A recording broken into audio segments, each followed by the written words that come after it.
Bueno, el objetivo principal, tú dices, esencial es hacer conocer la no violencia, porque se habla de la violencia es muy importante, de denunciar y de alertar sobre la distinta forma violenta, económica, racial, etc.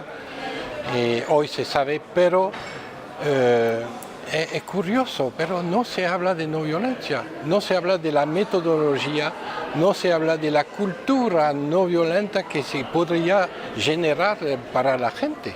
Eso es lo esencial. Bueno, por el momento, recién el observatorio, hemos hecho un sitio web donde cotidianamente informamos sobre iniciativas a Bogotá, a Nueva York, a Sydney, en la planeta. También punto de vista de gente intelectual o común que tiene algo que decir sobre eso.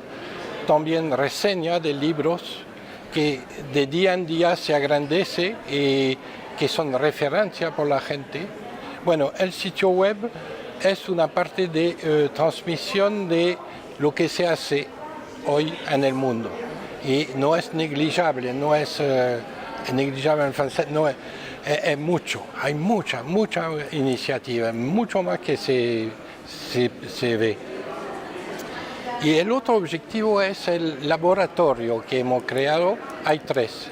El laboratorio es, como en todo laboratorio, un lugar donde hacemos experiencia para sobrepasar la violencia personal y social y estudiar la raíz, los fundamentos de la sociedad actual a nivel cultural, a nivel social, cuáles son los fundamentos que nos conducen en ese mundo violento de hace siempre, digamos.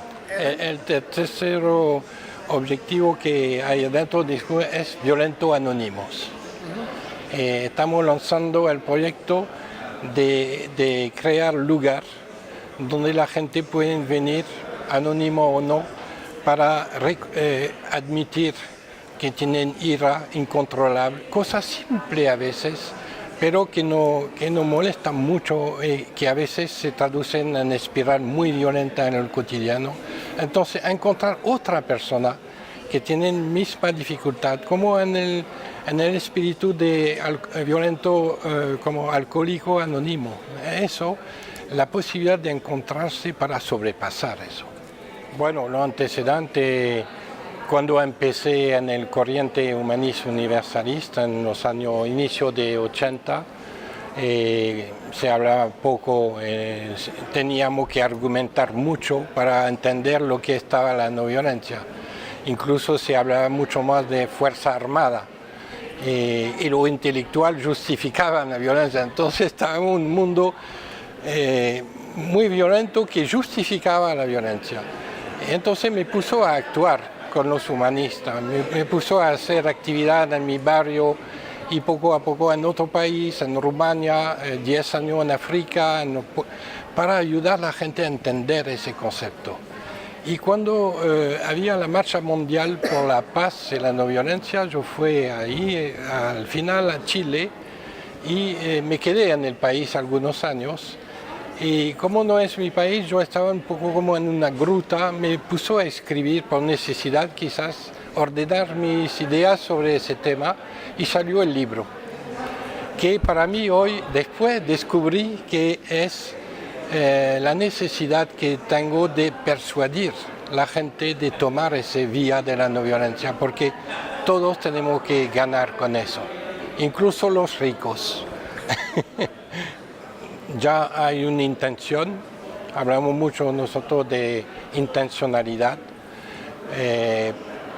hay que darse cuenta, el primer paso de todo es darse cuenta que no es evidente porque por mucha gente es omnipresente en la sociedad, entonces es normal, natural, incluso dicen, a pesar de que la UNESCO, la OMS, hoy todos los genéticos dicen que no hay genes de la violencia.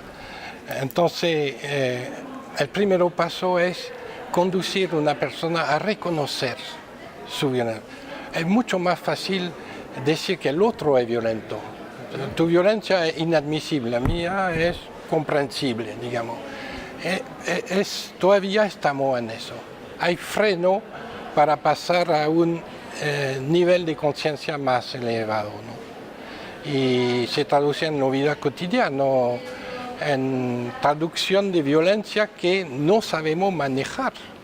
Entonces hay que aprender a pasar su ira, a tomar distancia, a entender su resentimiento, su ira, la creencia o los valores que pueden conducirnos a la violencia, porque a veces es eso. Si quiero, por ejemplo, ganar mucha plata, creo una empresa con 10 empleados, no importa los empleados, la prioridad es ganar mucha plata. Eso genera inevitablemente, es un ejemplo simple, pero para decir que la creencia, los valores no conducen a veces, hay que estudiar eso. Ir al sitio web y estudiar lo que tenemos y preguntarnos, contactarnos. Y vamos a generar, está en camino para generar la posibilidad a la gente de tomar los elementos y hacer ellos mismos los talleres. Sin embargo, podemos contactar y nos dice, por ejemplo, en mi colegio me gustaría que tú vienes a explicar, bueno, vamos en toda parte.